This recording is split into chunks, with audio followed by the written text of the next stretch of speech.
Good evening, ladies and gentlemen. Jai Hind.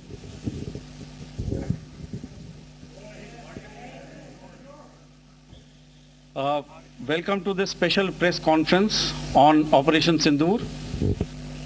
We will begin with opening statements by the three senior officers to my right here, who have been directly overseeing operations during Operation Sindoor.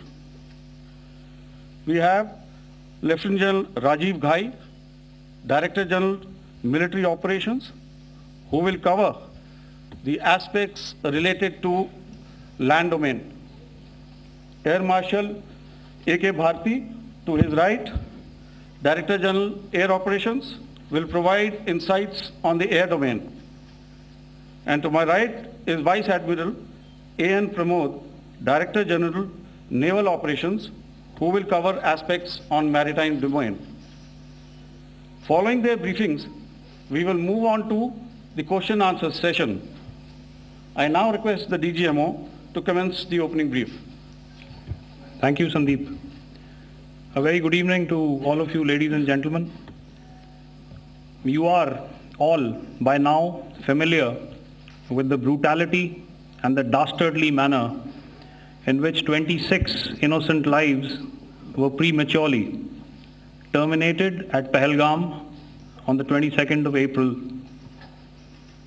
When you combine those horrific scenes and the pain of the families that the nation witnessed with numerous other recent terrorist strikes on our armed forces and defenseless civilians, we knew that the time had arrived to make yet another compelling statement of our resolve as a nation. Operation Sindoor was conceptualized with a clear military aim to punish the perpetrators and planners of terror and to destroy their terror infrastructure. What I do not state here, of course, is the often stated determination of India and its intolerance to terror. It set into motion a very diligent and microscopic scarring of the terror landscape across the borders and the identification of terror camps and training sites. The locations that emerged were numerous, but as we deliberated more, we realized that some of these terror hubs were now bereft of any presence and had preemptively been vacated, fearing retribution from us. There was also a term of reference and our own binding, self-imposed restriction to target only terrorists and thus prevent collateral damage. There were 9 camps that you are now all familiar with, which were confirmed by our various intelligence agencies to be inhabited. Some of these were in POJK, while there were others that were located in the Punjab province in Pakistan.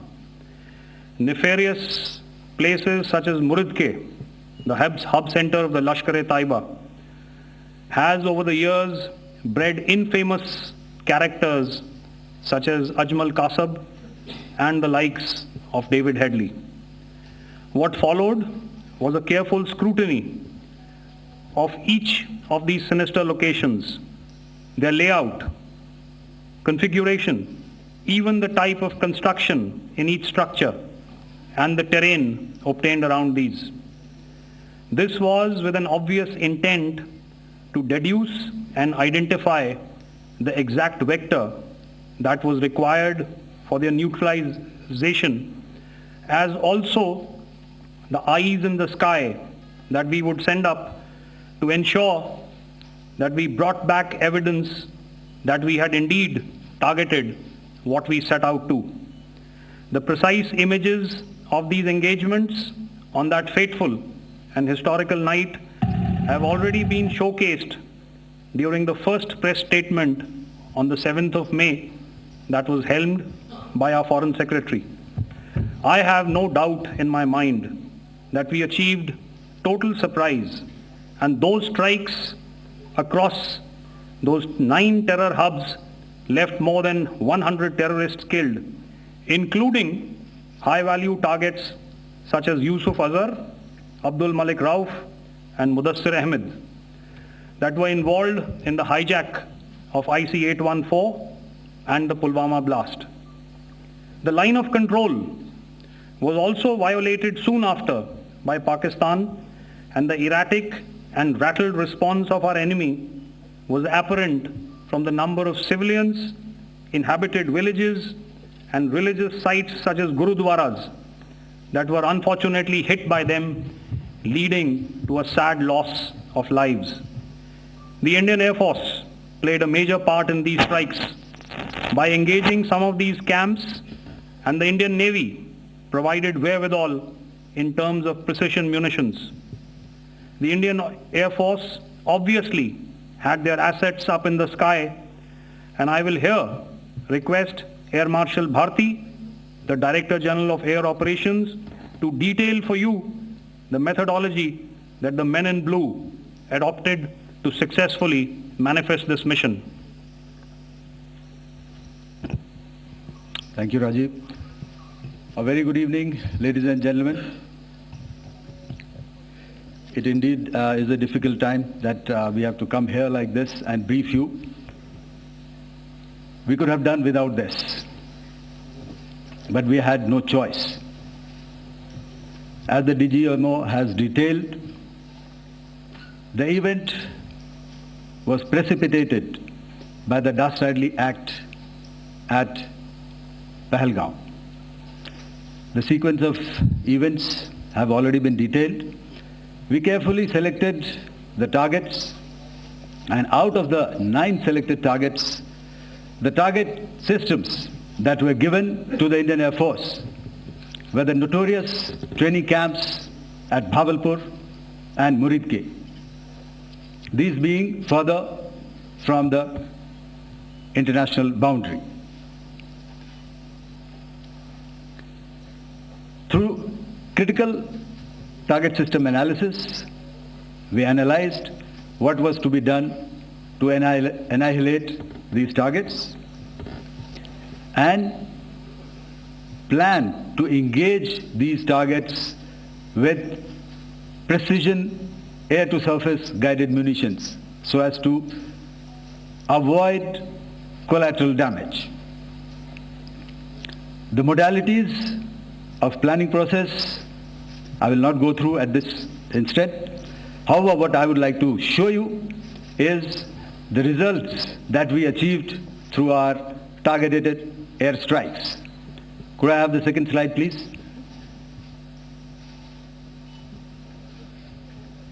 Yeah, change, please.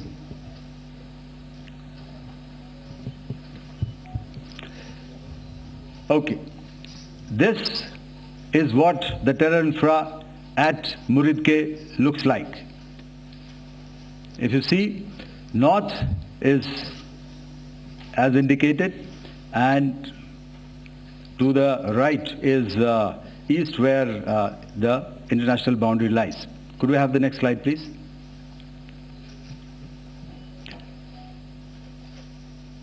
Orientating. Just go back to one slide. Okay. Please have a look at this red building, the series of buildings out here, and this empty ground. Next. If you relate, the empty ground is here, and you see this is the first weapon that is impacting. This is the impact point number 1 on Muridke training camp with our precision guided weapons on early morning 7th. Next, please. Keep your eyes glued for the second weapon coming in and the second impact on the selected target point. Next slide, please.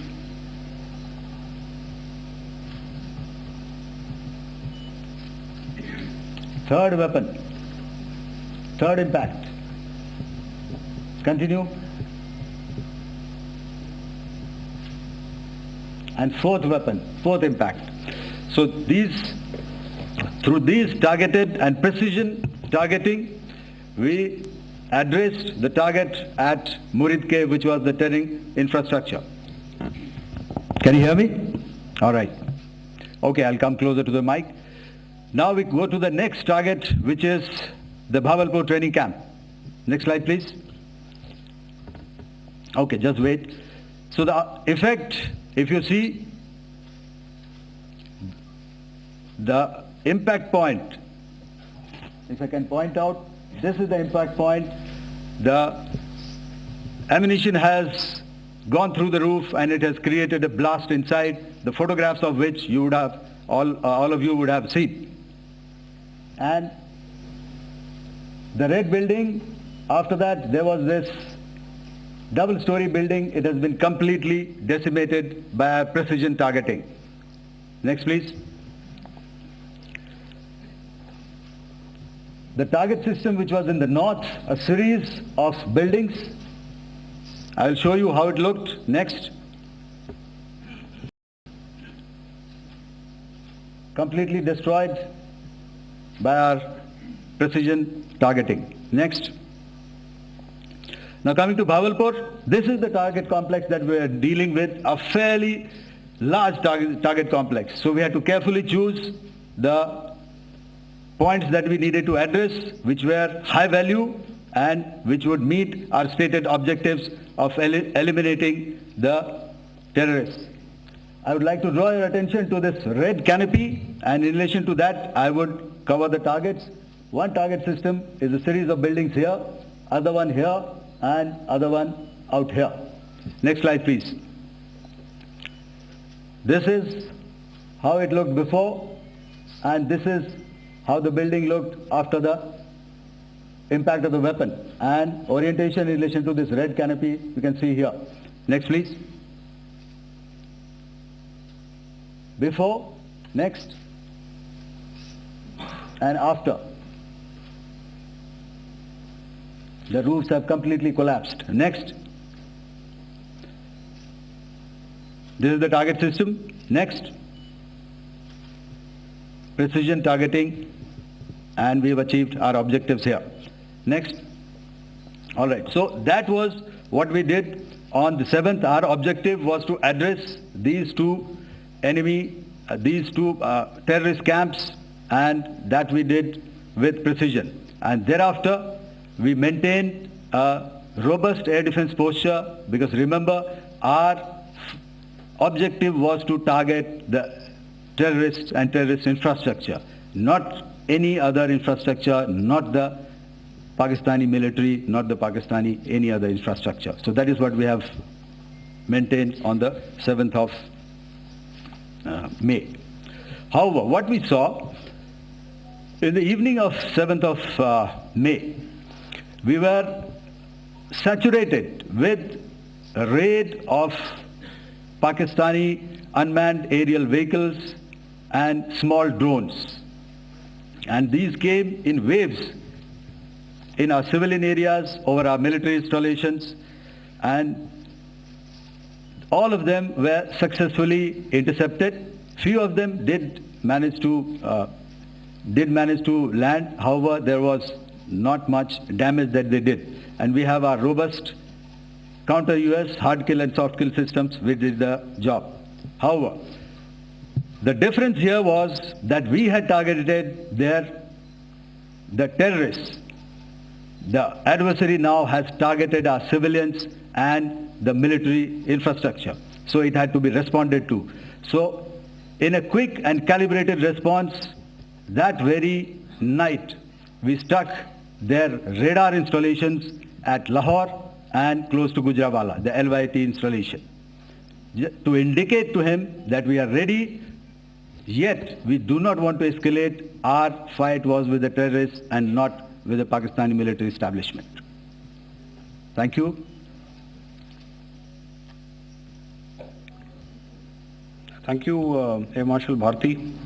So, ladies and gentlemen, he's outlined operations not only on the night of 6th and 7th of May, when Operation Sindoor commenced, but also on the subsequent night. being well aware and familiar with the congenital and impulsive nature of our adversary, and even though we did attempt to reach out and communicate our compulsions to strike at the heart of terror to my counterpart in the immediate wake of Operation Sindoor, the request was brusquely turned down, with an intimation that a severe response was inevitable and in the offing. We were of course prepared. Operations on the 7th and the 8th, Air Marshal Bharti spoken about. On the night of 8th and 9th of May, they flew drones and aircrafts into our airspace all across the borders and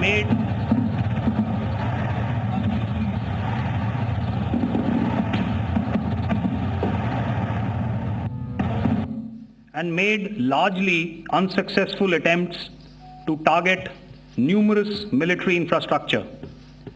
Violations on the line of control by Pakistan also commenced yet again and precipitated into fierce RT engagements. The air operations on the night of 8th and 9th of May, I'll yet again request the DG Air Operations to cover.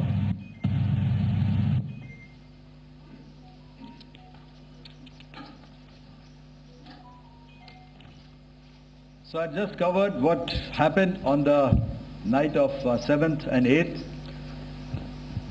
What we found that on the night of 8th and 9th, starting as early as 22:30 hours, our cities had a mass raid of drones, unmanned aerial vehicles, UCAVs, starting right from Srinagar, going down right up to Nalia. It was a mass raid in waves and it was relentless. However, we were prepared and our air defense preparedness ensured that there is no damage on ground or to any of the intended targets that the enemy might have planned for.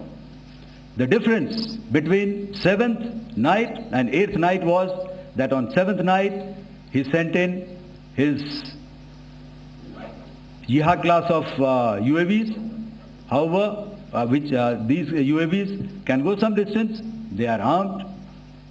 However, on the 8th, less numbers of armed UCAVs were there or UAVs were there, and more numbers of quadcopters, maybe for surveillance or just for harassment of civilians.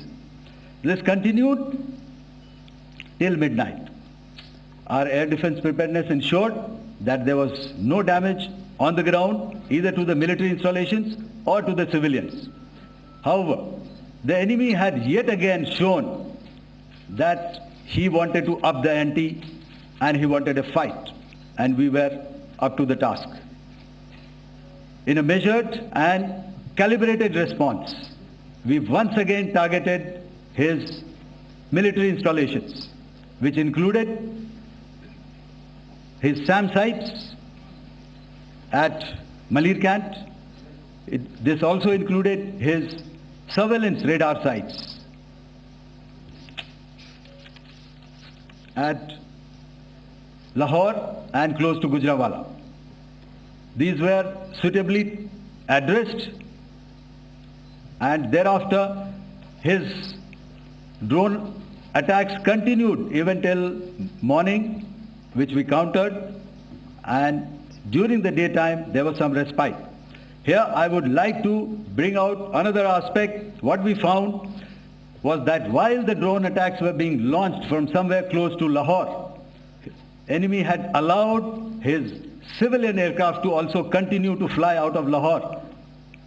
Not only his own aircraft but international passenger aircraft, which is quite insensitive, and we had to exercise extreme caution even at the cost of some tactical disadvantage to ensure that there is no damage to any of the civilian aircraft.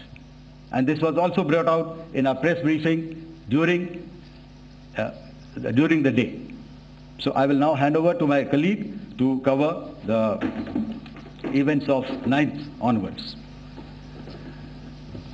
On land, we also undertook certain measures such as deployment of air defense and electronic warfare assets to establish an integrated grid with the Indian Air Force, and I have seen and heard some of you wax eloquent about the benefits of such an architecture when it comes to negating and combating air intrusions.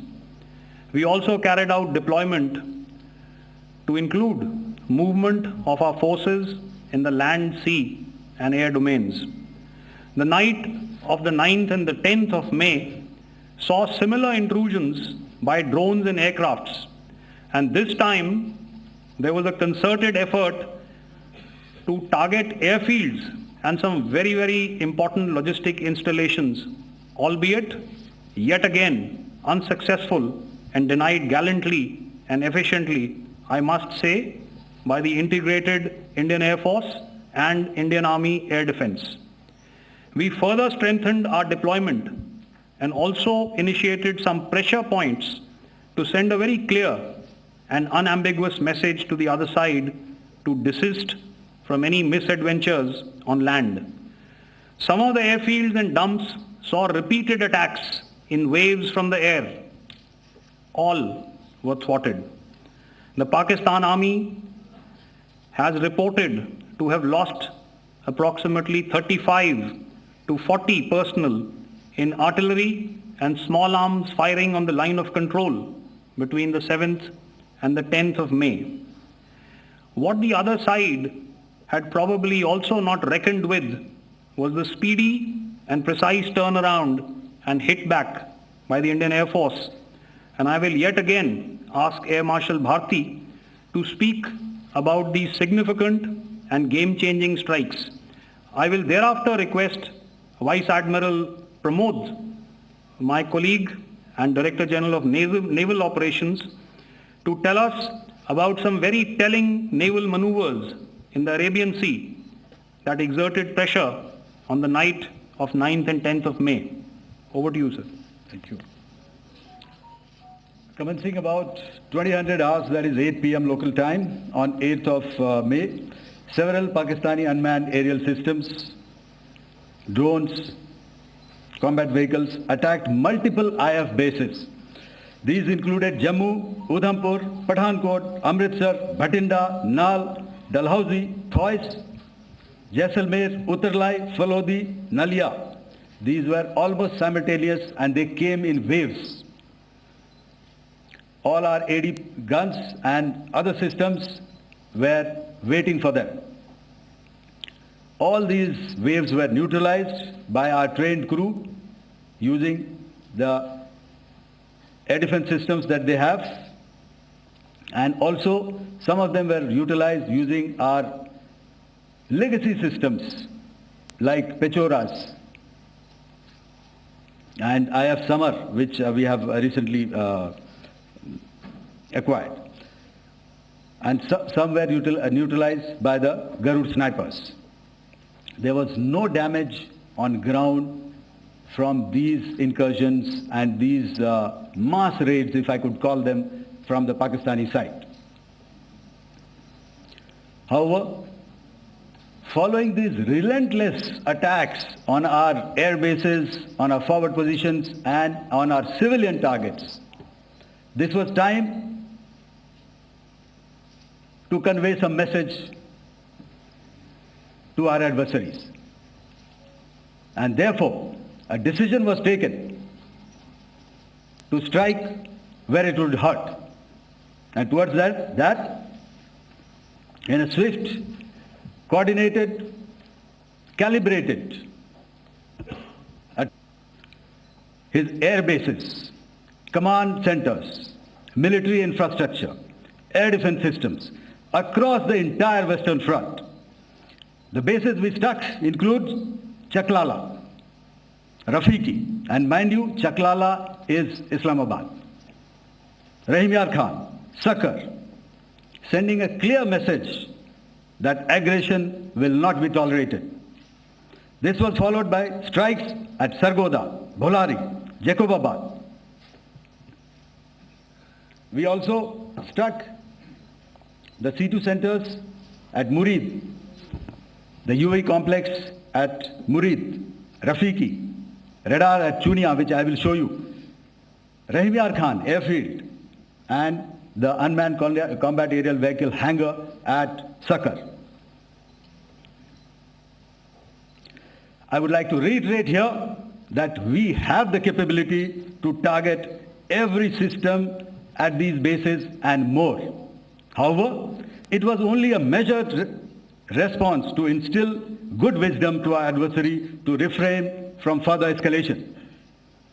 IF's response was directed only at military installations, avoiding civilian and collateral damage. I would now like to show you some of the effects that have been achieved as a result of our air operation.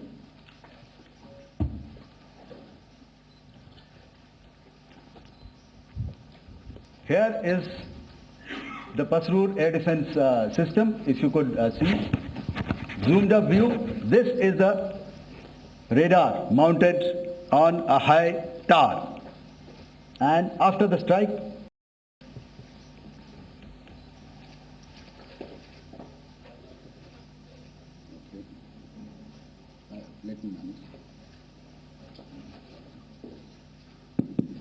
thank you. Can you hear me? Yeah, thank you. And after the strike, this is what has happened. This radar has been taken out, completely burnt. Next slide, please. The Chunia air defense radar, which was taken out on 7th and 8th. This is the radar site. A blown up photograph, once again, on a tower. Not very clear, but what you see very clearly is the after effect after we have struck. The radar head has been completely decapitated. Next slide, please. Arifwala air defense radar.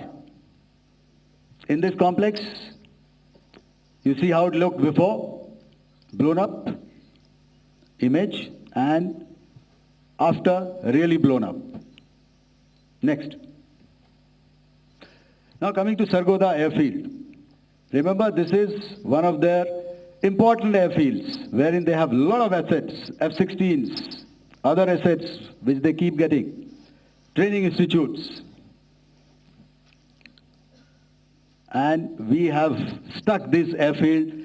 It is not, if you zoom in here, then one impact point here on the runway and second impact point of our weapon, precision weapon on the runway. And if you see, this blown up repairing going on. Same here. Next. Rahimyar Khan. This is the area we have struck. A deep strike out here and one complex here. So this is how it looked before, and same, you see a big crater, another crater here, and this complex after strike neutralized. Next. Chaklala airfield, Noor Khan, once again a major air base, a lot of their logistic assets out here. This was the chosen complex that we intended to strike and convey a message. Next slide, please. This is how it looked before, and this is how it looked after our strike. Next. Sakar. We chose the radar site at Sakar. This is the radar site, and after it was struck, this is the aftermath, completely burnt out. Next, please. Aircraft shelter. This is how it looked before the strike, and this is how it looked after the strike. The roof of the buildings completely caved in and burnt. Next. Bolari airfield, aircraft hangar. This is how it looked before, and this is how it looked after the precision strike. Next. Jacobabad, aircraft hangar, and this is how it looked after. Next. So what I'm trying to convey here, ladies and gentlemen, is to start with, Our fight was neither with the Pakistani military nor with anybody else who's there on the other side. Our fight was with the terrorists. We neutralized the terrorists that we selected to be neutralized, and thereafter we only maintained the air defense posture. However, we were relentlessly pounded by waves after waves, night after night, by his UCAVs, by his drones, and by his other unmanned aerial systems. And that left us with no choice but to retaliate, and yet our retaliation was calibrated, it was graduated, and it was proportionate. Thank you.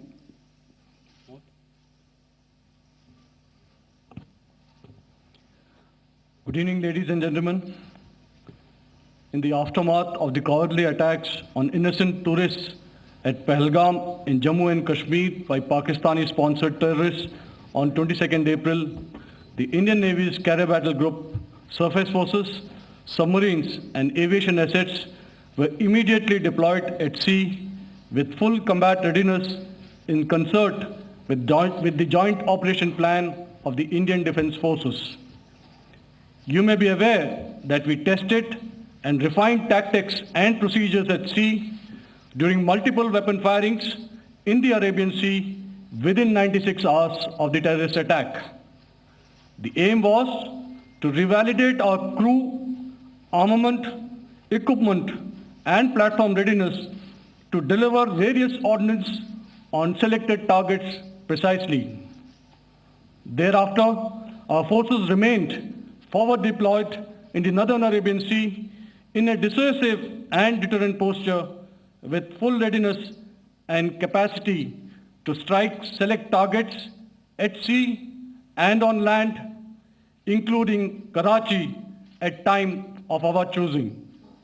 The forward deployment of the Indian Navy compelled Pakistani naval and air units to be in a defensive posture, mostly inside harbors or very close to the coast, which we monitored continuously. The Indian Navy maintained seamless maritime domain awareness throughout the duration and was entirely aware of the location and movement of Pakistani units. In effect, we had and continue to have good battle space transparency using our maritime domain awareness grid.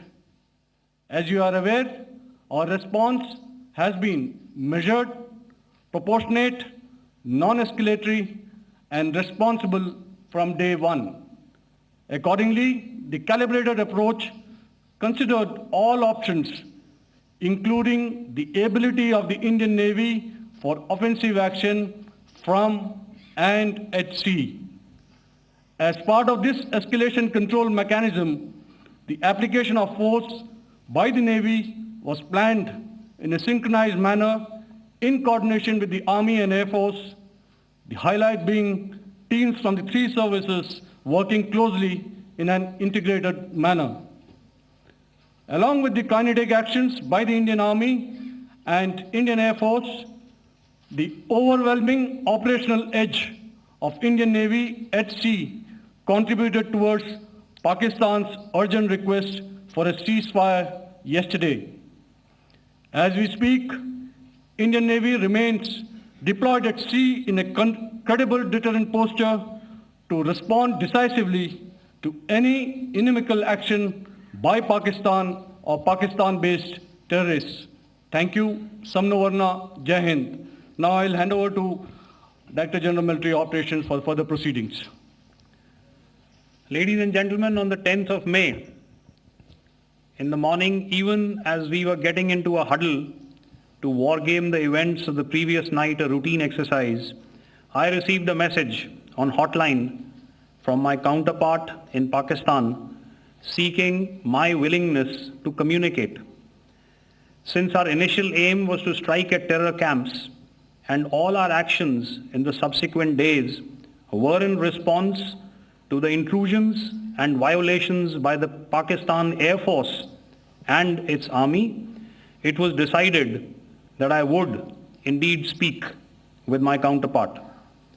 You are already aware I've seen it being covered on national television, that my communication with the Pak DGMO was conducted at 15:35 hours yesterday and resulted in cessation of cross-border firing and air intrusions by either side with effect from 1700 hours 10th of May, after he proposed that we cease hostilities.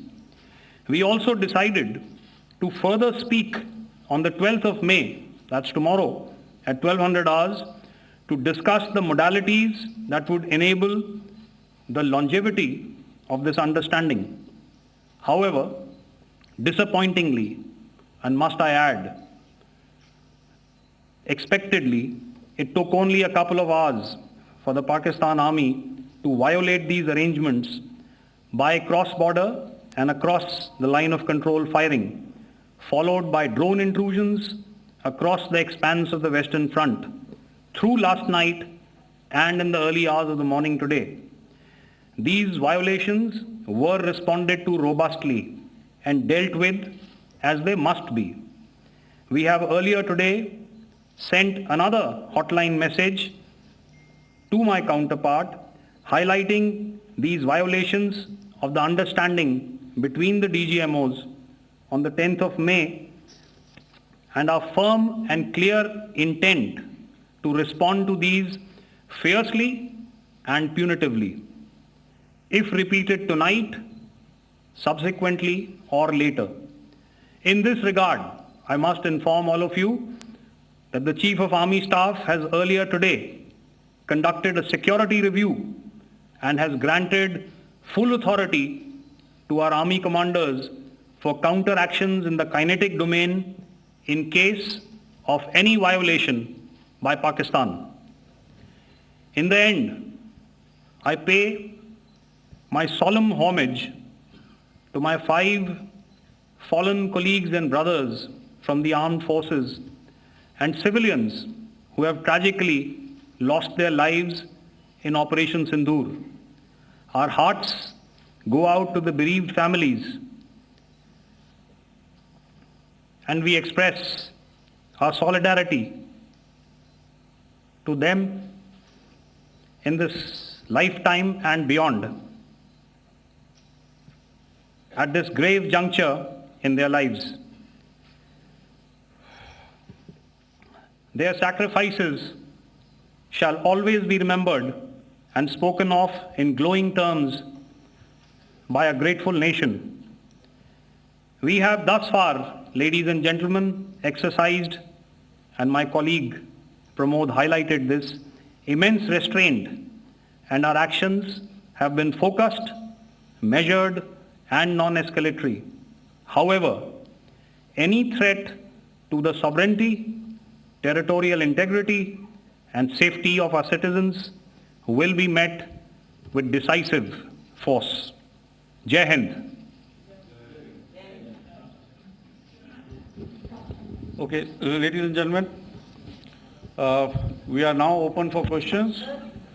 All right, now since I would not know all of you, I would expect you to please raise the placard or your hand, and once I indicate, I expect you to please give out your name and the media group that you belong to. Keep your questions short so that we can take as many questions as possible. Also, ladies and gentlemen, kindly bear in mind that confidential aspects may not be answered by the 3 DGMOs. Right. I've got a lot of hands there. Let me start from the left. Left foot always in front when we start marching.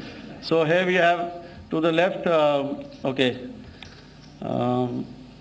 Yeah, 238. Hello. So this is Manas Pratim from PTM.